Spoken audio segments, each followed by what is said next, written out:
Welcome, ladies, gentlemen, and hermaphrodites. The Vinny Eastwood Show is bad news. It's like the news, but worse. It's the lighter side of genocide. Just because we're being exterminated doesn't mean we can't enjoy it. Otherwise, what's the point of being killed? The Vinny Eastwood Show, where the only thing worse than living in a high-tech global police state run by child trafficking Satanists is Vinny's jokes. Welcome, ladies and gentlemen, to this most auspicious of occasions. It is, of course, in New Zealand because we broadcast live from the future on a daily basis. It is 9/11, and we have none other than the wonderful Dr. Kevin Barrett on the line with us. Kevin, are you there? I am here, Vinny. It's not quite 9/11 where I am here in Morocco, but we're getting there. Well, if that clock is Moroccan, don't come a-knockin'. We have a... how many years is it since September 11? I'm even looking at the calendar on my thing going, oh my God, it's 9/11. I remember that shocking day. I was 15 years old and just sitting there glued to the television watching these towers come down again and again and again.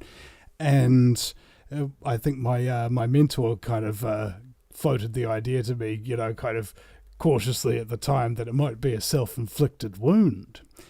And that got me thinking a little bit, and ever since The Truth and Lies of 9/11 by Michael C. Rupert and Fahrenheit 9/11 by Michael Moore, and of course Loose Change by Jason Burmis. I tried to get him on this show today, but hasn't responded just yet. It became very clear that the narrative that was being pushed was not the whole truth whatsoever. And it became more like a movie, some kind of a script rather than a happenstance world event. So, Kevin, I'd like you to introduce yourself to the audience, your qualifications and so forth, and we'll get into your take on this most auspicious of occasions. Well, Vinny, my qualifications to be on the Vinny Eastwood Show, I suppose, are that I'm a professional conspiracy theorist, not entirely lacking a sense of humor. But in terms of my qualifications for talking about 9/11, there was a physics professor at the University of Wisconsin-Madison named Marshall O'Neill, who was quoted by the Associated Press in the summer of 2006 saying that Kevin Barrett has absolutely no right to have an opinion about what happened to the World Trade Center on 9/11 because he's a mere teacher of Islamic studies and Arabic and African literature. Only physicists like me and engineers have any right to opine about what happened to the World Trade Center. So I'm not so sure about that, because when I first noticed the problem with the story about what happened to the World Trade Center, which was in the beginning, right at the end of 2003, beginning of 2004, I was way ahead of almost all of the scientists. And it wasn't actually until maybe 2007, I think, that Richard Gage got the Architects and Engineers for 9/11 Truth going. And by then, I'd noticed this problem, which you really only need maybe 5th or 6th grade physics to understand, which is that, well, the 3 World Trade Center towers, 1, 2, and 7, all disappeared symmetrically straight down into their own footprints at near free fall acceleration, meaning that all vertical supports had to have been almost simultaneously or synchronously removed. And had those vertical supports been removed in anything less than perfect timing, the buildings would have toppled like trees falling in a forest. They wouldn't have come straight down through the path of most resistance. This is not something that you need a physics PhD to understand. So I noticed this stuff being an Arabist, and sort of an expert on North Africa, which is part of the Arab world, and also having Islamic studies as part of my PhD work, I was one of a whole lot of people who saw that the official story of 9/11 was dubious from the get-go, because so-called Al-Qaeda was, we all know, it was created by the CIA to fight the Russians in Afghanistan, and it never stopped being a cat's paw for the intelligence services, the CIA, the Israelis, the Egyptians, the Saudis, and the famous Egyptian commentator Mohammed Hakel talked about this right after 9/11. He said, when I was in the Egyptian government, we all penetrated Al-Qaeda. We all had, Al-Qaeda couldn't possibly do anything like this. They're under total surveillance. They're totally penetrated. They're just a cat's paw for the intelligence services. So I knew that right away when 9/11 happened. But it wasn't until the end of 2003 that I started looking more closely at what really happened to the World Trade Center, what happened to the Pentagon, the fact that there were no actual hijackers and things like that. I didn't realize how outrageous the deception was until the beginning of 2004. So ever since then, I've been outraged and shooting my mouth off and doing research and writing and broadcasting about it. And then I got chased out of the American university system in 2006. I was made a scapegoat for the Scholars for 9/11 Truth. So ever since then, I've been doing alternative media just like you do, Vinny. And I've done a fair bit of research on 9/11. I have many dozens of books on the subject. And I honestly think that my views about what happened to the World Trade Center are vastly more plausible than those of people like Marshall O'Neill. I've never even heard of that person. Could you explain? He's just a random physics professor. Back when I was being witch hunted for supposedly being, an evil professor teaching conspiracy theories and corrupting the youth of Athens, this was in the summer of 2006. I had my 15 minutes of fame from basically July through December of 2006. And so at that point, I was all over the international media as the evil conspiracy professor at the University of Wisconsin. And so naturally, the media came and interviewed people in Madison where I was teaching. And O'Neill was one of my colleagues. He was a physics professor, and he volunteered this nonsense about how I had no right to have an opinion about what happened at the World Trade Center. Isn't it interesting how those people who claim that others have no right to an opinion are usually the kind of person who really doesn't have an opinion of their own? Yeah, I never understood what his opinion could possibly be, because he wouldn't discuss or debate the issue. He just wanted me to shut up. And this is how it often is with these people. I'm willing to talk about just about anything with just about anybody. And I will defend my views. And if you can convince me by presenting a good argument, citing evidence and arguing coherently with logic, I might very well change my opinion. And I like to listen. On my radio show, I do maybe 1/4 to 1/3 of the talking. The other people do a lot more, because I like to listen to other people and learn from them. But, these people like O'Neill and other defenders of various official stories, they usually just want to shut you up if you have a dissenting opinion. And they're very rarely willing to actually defend their beliefs in a fair discussion or debate. And this is a tip-off that these people may not be entirely sincere in being truth seekers, that they may, consciously or unconsciously be parroting orthodox wisdom or, whatever. It's almost like a kind of a fundamentalist religious narrative. They just automatically have to believe what the government says about 9/11, for example, because if you don't believe that, just imagine how horrible that would be. So anyway, I've had this problem forever now. People who won't discuss or debate. What element do you think cowardice plays in this? Because it's plaguing mankind at present.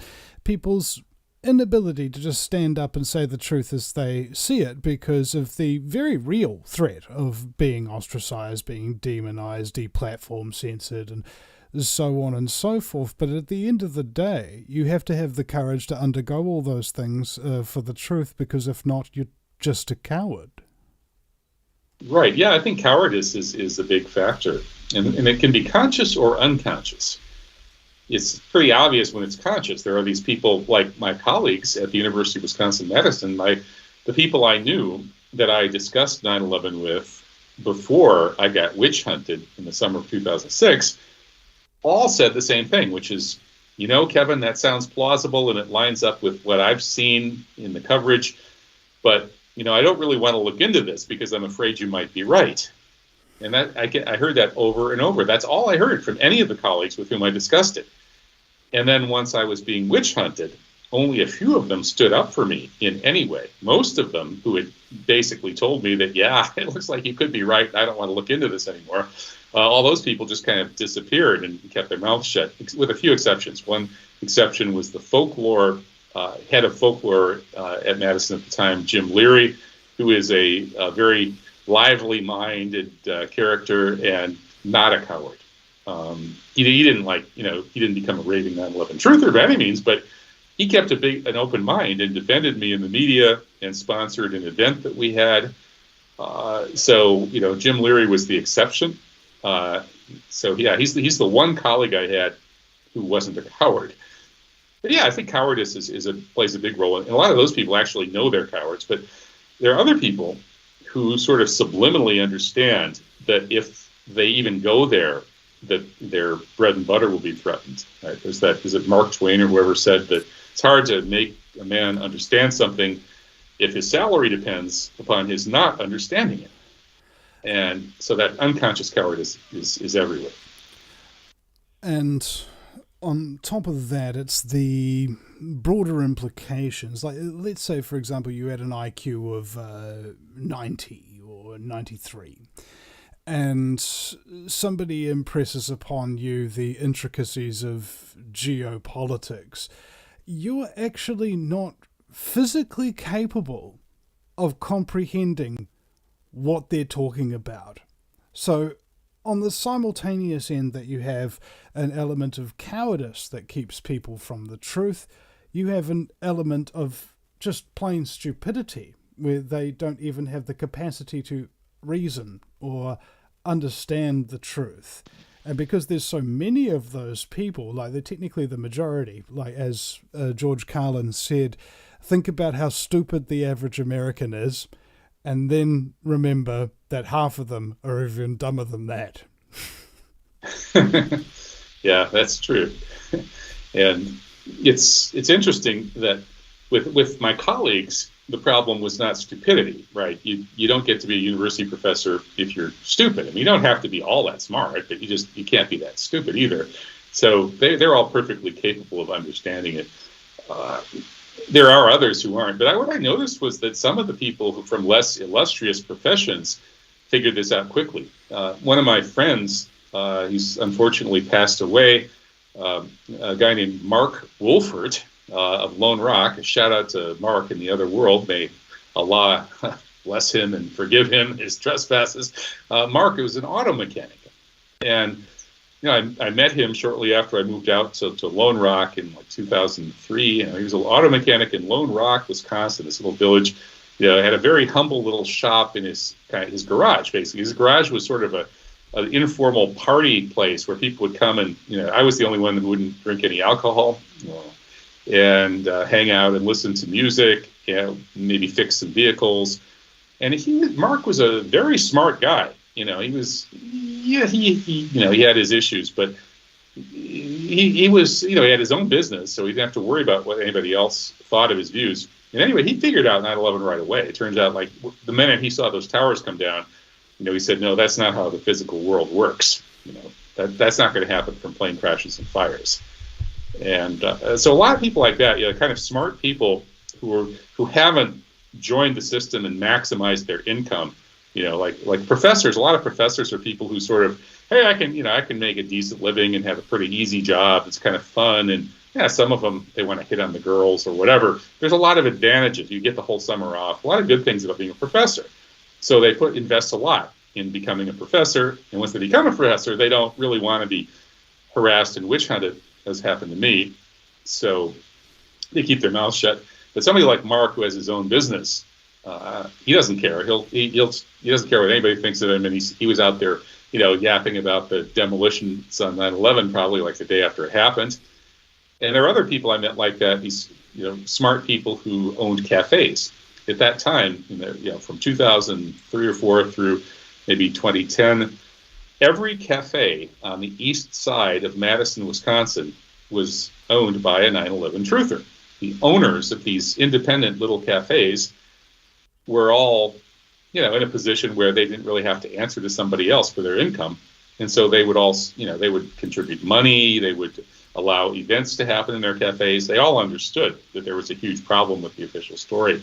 I thought that was interesting that part of Madison, every single cafe turned out was owned by somebody sympathetic to 9/11 truth. So yeah, folks who don't have to worry about where their money's coming from can pursue the truth.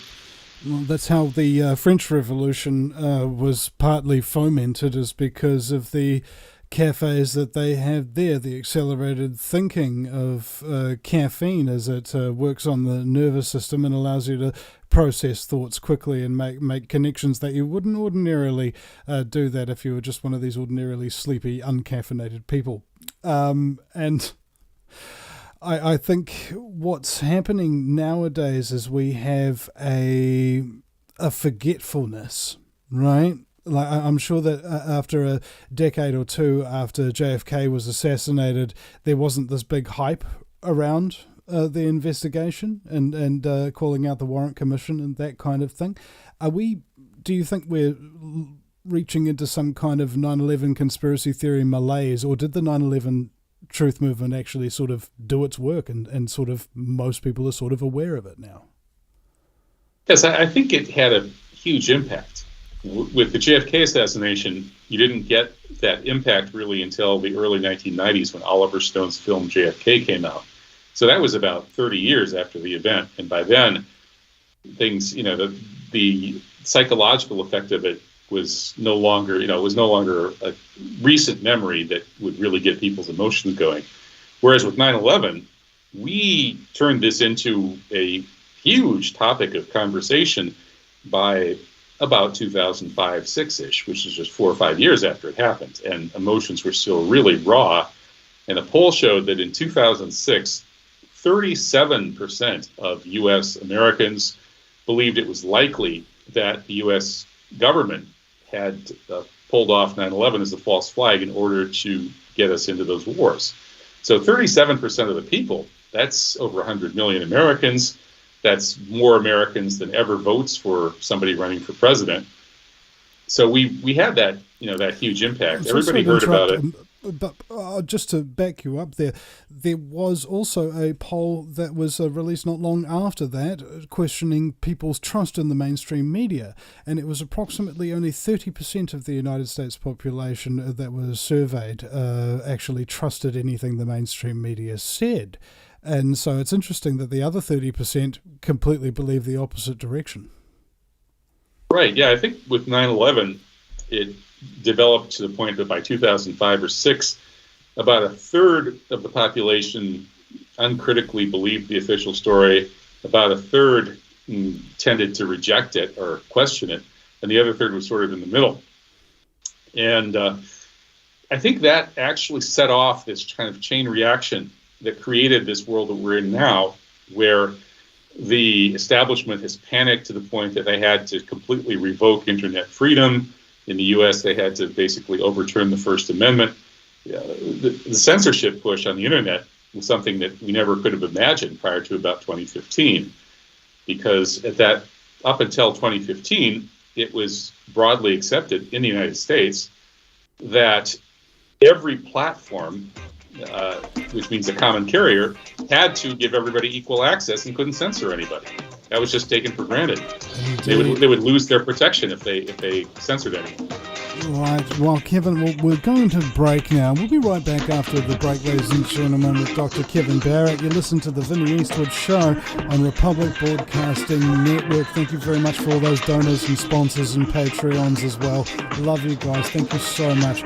Back right in just a few minutes. Here's some interesting news. Due to all the recent claims about possible nuclear wars, viruses, solar flares, and civil unrest, people are scrambling to prepare and stockpile food. But the one thing out of reach for many is an underground bunker. Until now. Because you can now have a 3D printed underground bunker in just one day. An excavator digs a hole in your backyard, and 3dbunkers.com shows up in a small truck and sets up their 3D printer under a tent completely undetected. They can print as many rooms as you want at a fraction of the cost compared to traditional metal bunkers. 3D Bunkers uses polymer concrete, which is 5 times stronger than regular cement. YouTube 3dbunkers.com and watch the video. The creators of 3D Bunkers is looking for a business partner that can help bring this technology to the world. And we need to protect our way of life without living in fear. Contact Brad at 3dbunkers.com for more details, or visit 3dbunkers.com.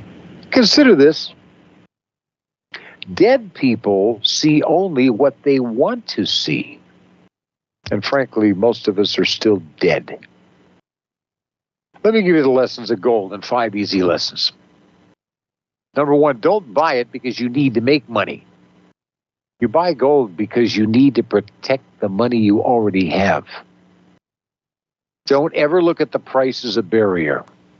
Look at it as an incentive. Number 3, don't buy its paper pretenders. We talked about that a lot. Buy gold. Buy the real thing in the form of coins and bullion. 4th, don't fall prey to glitzy television or Facebook ads. Do your due diligence instead, and that's what I try to provide you with and have for 26 and a half years on the air and 30 years in this profession.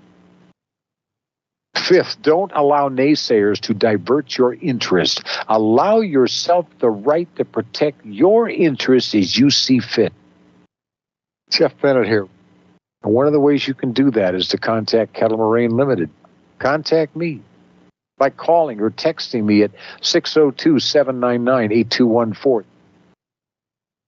602-799-8214. You can also email me at kettlemaraineltd@cox.net. Let me help you protect your wealth and your family today.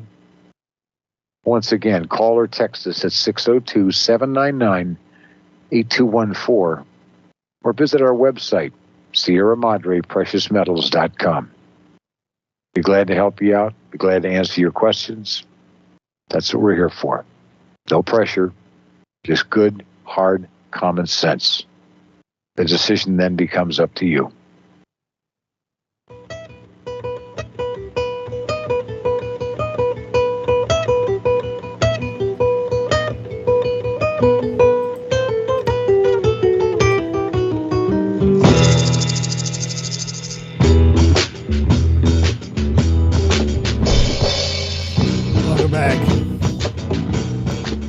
Welcome back, ladies, gentlemen, fellow slaves of the global plantation, to the Vinny Eastwood Show. Very glad to have you all with us. And our very special guest is Dr. Kevin Barrett, coming at us live from Morocco in the middle of the night. And I'm very, very glad that he was so kind as to spend this time with me on this most festive season of 9/11. In fact, Dick Cheney, I believe. Hi, Kevin, by the way. Welcome back. Thank you, Vinny. Oh, wait.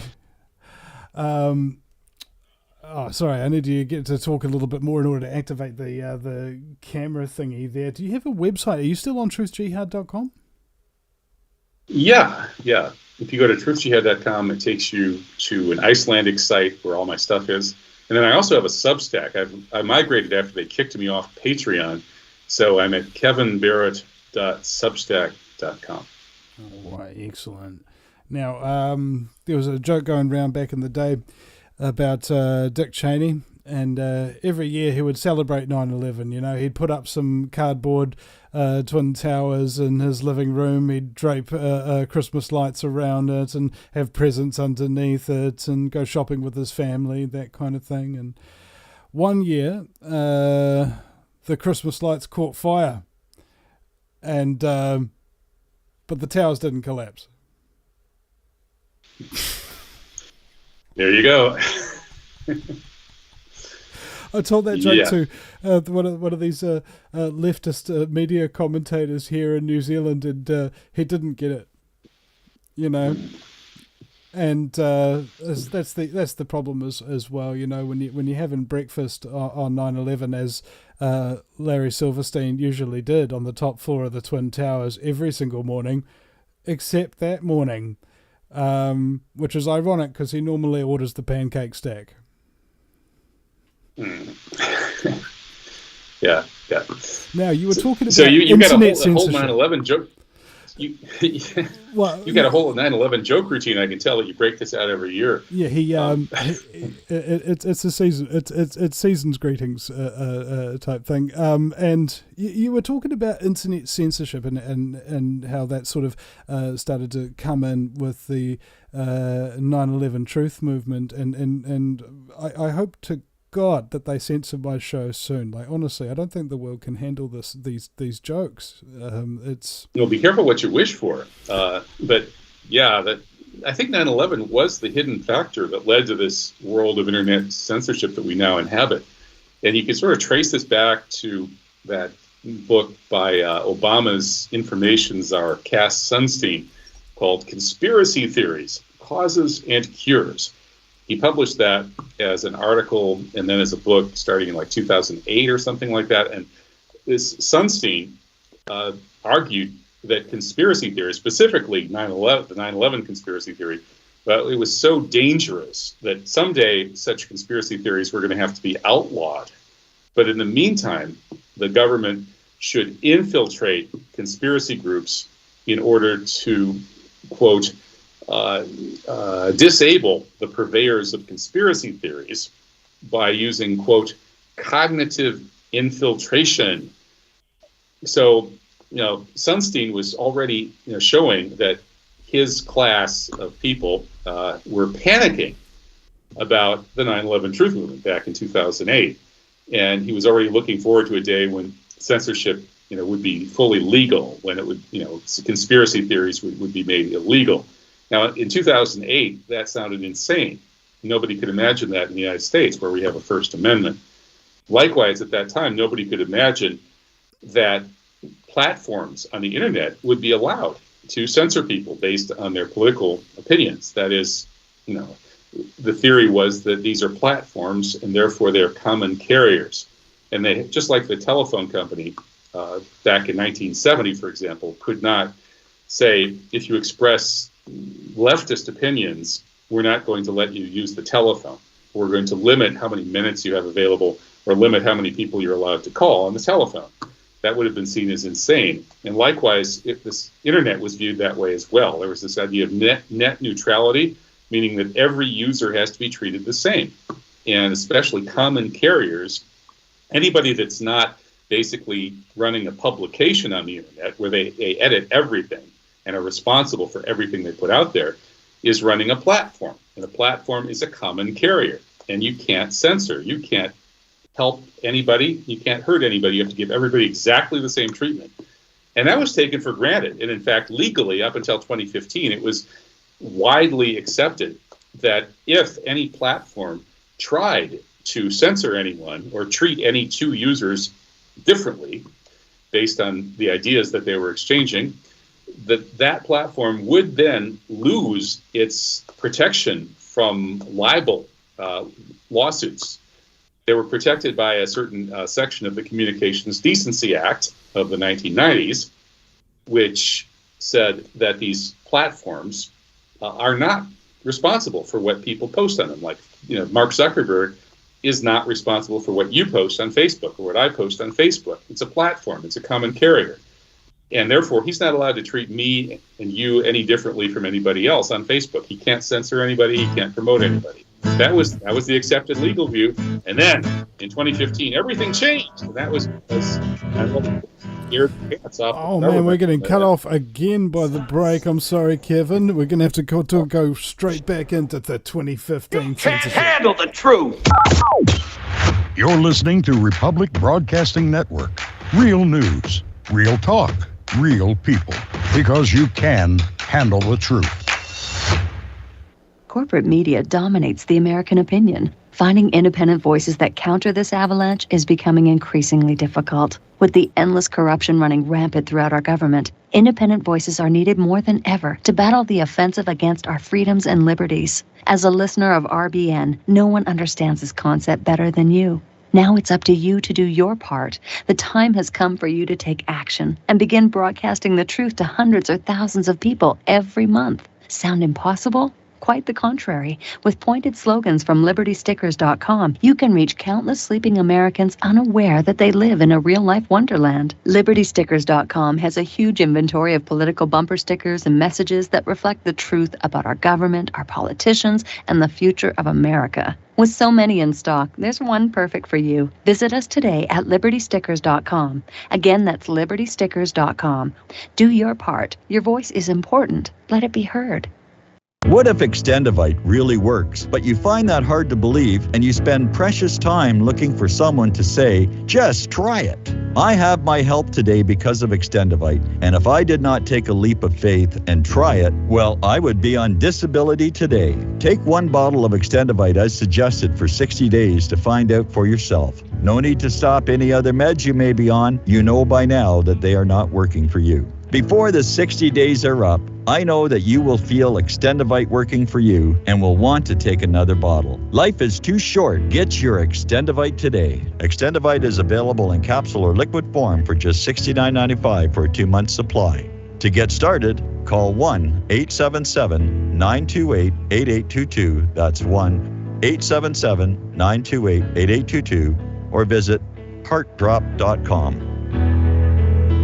Extend your life with Extendovite. Are you one of the millions of people who feel like there is a dark cloud hanging over their heads whenever they're using pharmaceutical drugs? For some, the short-term relief can turn into an opioid addiction nightmare. Have you ever wondered why CBD oil is a billion-dollar industry? It's because it works better than opioids and is actually healthy for you. However, CBD oil is stripped of all other helpful compounds found in the hemp plant. According to neuroscientists, the whole hemp plant, otherwise known as hemp paste, is even more effective than the chemically processed CBD oil. Are you ready to take back your health? You can try hemp paste for the price of a cup of coffee. Hemppaste.com/RBN. Free shipping on orders over $50. See the banners for hemp paste at republicbroadcasting.org and visit hemppaste.com/RBN.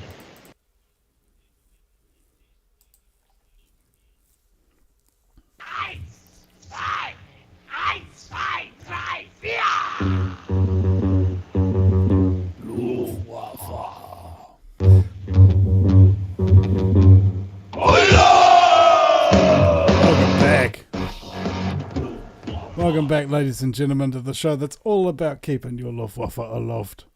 It's the Vinny Eastwood Show, broadcasting live on Republic Broadcasting Network.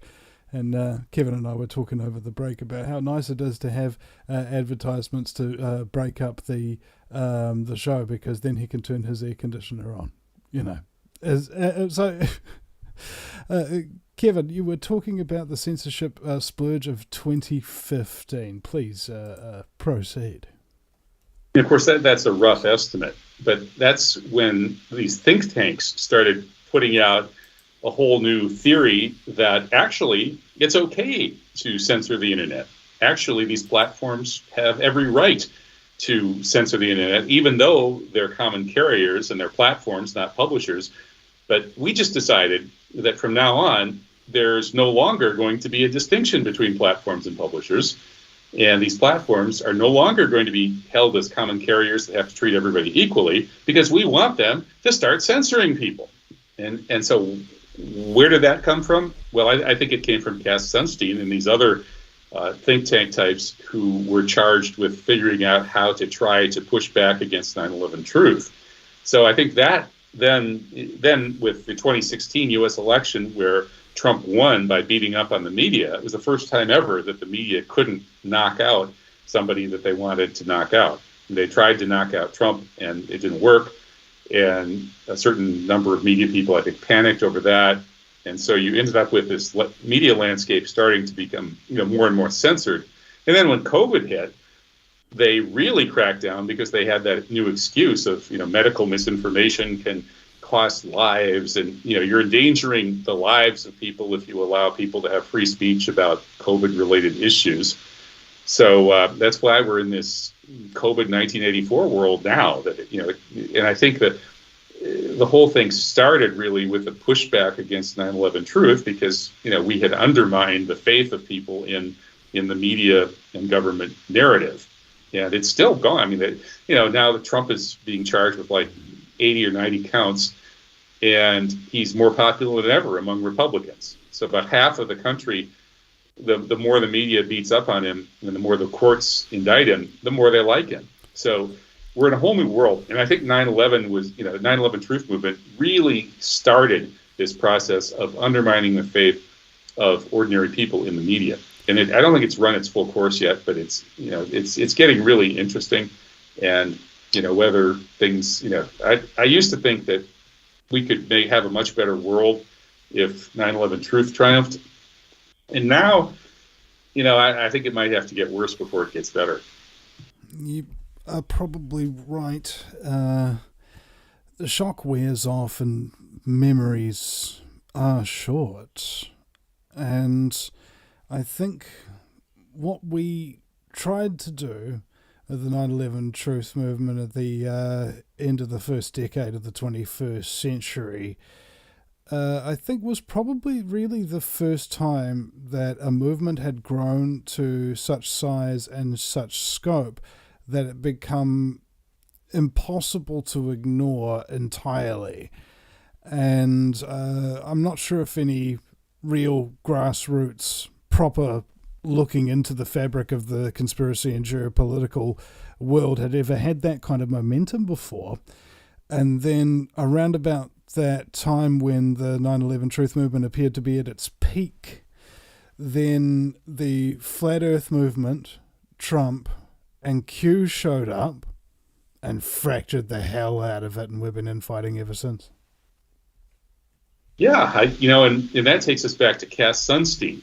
When he said that the government was going to have to disable the purveyors of conspiracy theories through cognitive infiltration, I think that's what he meant. I think what he was talking about was Q. He was talking about Flat Earth, maybe even Trump, I don't know. But what he meant, was that the government and the forces trying to push back against 9/11 truth were going to infiltrate conspiracy movements. And the way they're going to disable the purveyors of conspiracy theories is by throwing in all this crazy stuff like Flat Earth. And, it was interesting, Vinny, that it was not long after Cass Sunstein said that suddenly all of these high production values, really slick, well-produced Flat Earth videos started showing up. Somebody was spending a lot of money to put those videos out. I actually sat down and watched a bunch of them with my crazy brother-in-law, who actually believes in Flat Earth, or used to believe in Flat Earth. I don't know if he still does. And it was really amazing and appalling. I mean, just, 10 minutes of one of these Flat Earth videos probably, had better production values and had more money had gone into it than have gone into all of the many dozens of excellent 9/11 truth films. So who came up with that money to make Flat Earth videos and then to spam the entire truth movement with all kinds of Flat Earth nonsense? To me, that's obviously cognitive infiltration. And likewise, the Q thing, I think, is also cognitive infiltration.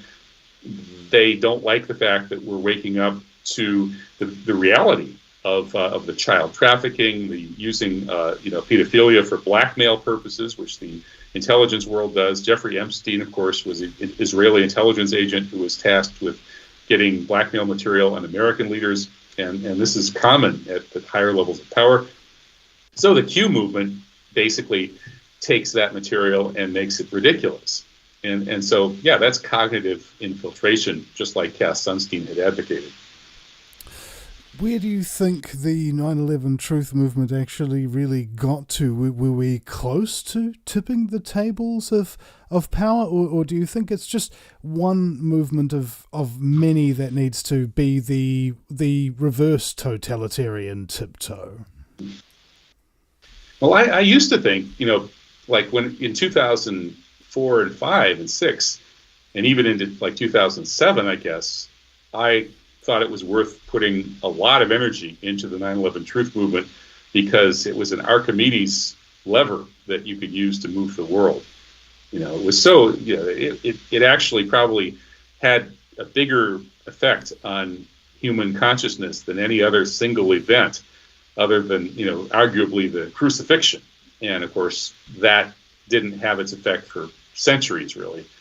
And 9/11, caused half of the population of the United States to suffer clinical PTSD, according to psychologist Martha Stout's research that she cited in her book, The Paranoia Switch. So 9/11, it had this very powerful effect on human consciousness. In fact, there's even these psi researchers who measure random number generators who found that there are fluctuations in random number generators that correspond to human consciousness, and there was a huge fluctuation right before 9/11. So 9/11 also, of course, was, the way it affected human consciousness was it made people fearful, paranoid, willing to kill other people, racist, hating foreigners, willing to put up with losing their freedom, all of those really bad things. So my thought was, if we can expose the truth about 9/11, we can turn that inside out, and all of the bad things that it did to human consciousness, suddenly we can have it do good things, right? You expose the truth, and instead of supporting war, people get mad at the warmongers and they want peace. Instead of supporting unfreedom, they get mad at Big Brother and they want freedom. Instead of wanting to kill and be afraid and be violent and stuff, they want to relax and be loving and peaceful. So I figured that 9/11 truth could really change things in a big way, and especially could dismantle the American and Israeli national security states, which are the nastiest ones on the planet. And, they're the ones that did it, right? So those were some of my hopes. You take down the U.S. empire peacefully, and then it'll wake the whole world up to the way we get manipulated all the time by these, evil psychopaths. So I thought it could really, the upside potential was just off the charts. So that's why I put so much effort into it. Today, enough time has gone by that I don't think it's just that issue anymore. I think it's 9/11 truth is still the center of a cluster galaxy of issues that, taken together, I still think they could change the world. I think we're talking about a meta understanding. Normally, people will go into a line of work or career path or cause because they are of a singular understanding about what that cause really is and what it means to them. And I think maybe after you've been involved in numerous causes over a significant period of time, you begin to understand many different causes and strata, and your perspective changes and you don't become so myopic anymore. Has this happened to you? Yeah, I suppose. I mean, I guess I've had a pretty broad view of a lot of these things for a long time. I woke up to the problem with the official story of the JFK assassination when I was still in high school. I think I was 15 at the time, 1974, when I saw Mark Lane give a talk, and he showed the Zapruder film, and he showed the Life magazine images of the frames of the Zapruder film, and they had printed them backwards to try to make the official story plausible. And anyway, so after from that point on, I was actually pretty profoundly alienated from the American mainstream. So I've spent really my whole adult life, since age 15, being alienated from the American mainstream because of that. And then I researched other things too when I was young. So, it wasn't like 9/11 took me from being a normal person, a normal American, and suddenly, blew my mind. Although I'll admit that the extreme deception of 9/11, that, the demolition and such, the fact that there were no actual hijackings, all of that really was kind of shocking even to me.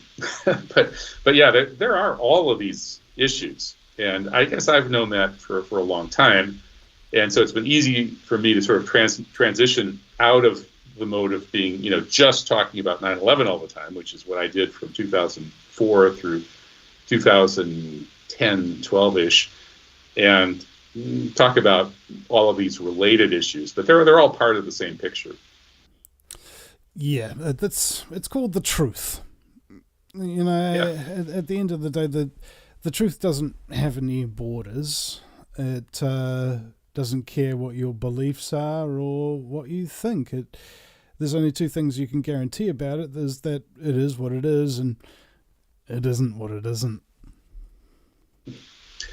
Yeah, and there's truth and there's truth, right? There's banal truth that is like, okay, why even bother to belaboring the obvious and beating the dead horse and all that. But then there are these truths that are not so obvious and that have these powerful repercussions if you accept them. And those are the ones that are most interesting. Like I figure you can actually kind of rate the importance of a conspiracy theory, so-called, by taking, just on a scale of 1 to 10, how important would this be if it were true? And then how likely is it that it is true? So with 9/11, that's pretty much 100. It's really important, and it's obviously true. And there are a lot of others kind of like that too, JFK and such. And then there's some other ones that start to, be a little lower.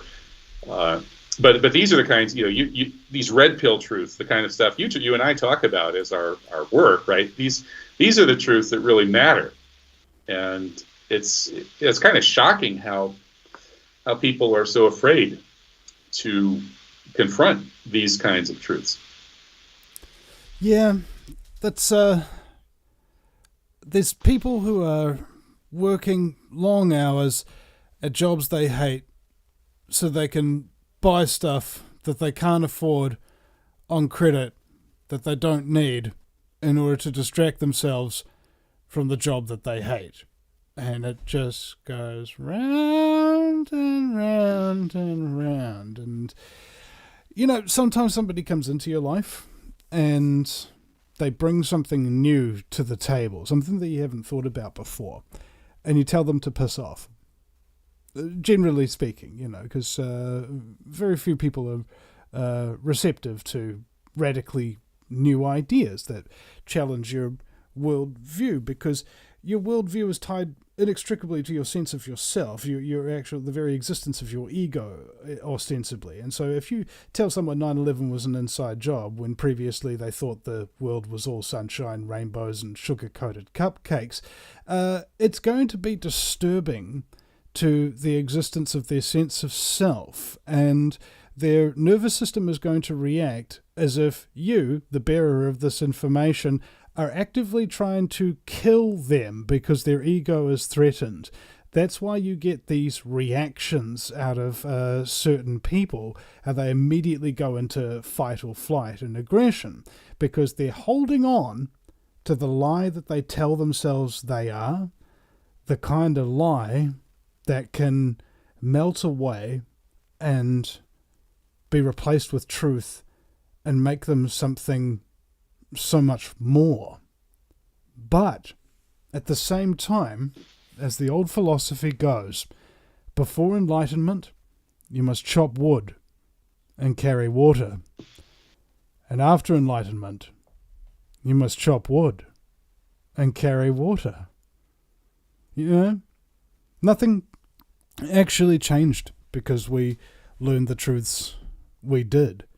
We still have to live and live with these, comparatively to the ignorant, heavy burdens.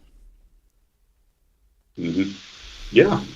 Yeah, they become a heavy burden when you first realize these things, because I think part of the reason, of course, that people don't want that burden is they have enough problems already, and this is like if it's true, if it's true what you're saying, Kevin, and it looks like it might be, I don't really want to look into this, because if I really knew this for sure, I might feel an obligation to try to do something about it, which would cause me no end of grief. I mean, that's what I kept hearing from all my colleagues when I was first looking into this.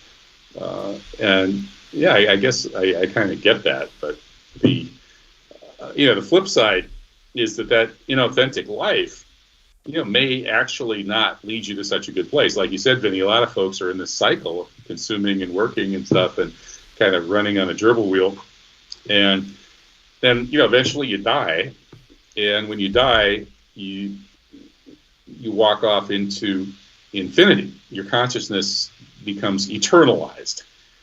And one way to think about this, I suppose, would be it's sort of like a dream, or a psychedelic trip or whatever. That is, if you have prepared yourself, if you've had a good day and feel good about yourself and are relaxed, you may have a good dream. And somebody who's prepared for a psychedelic experience might actually have a good one.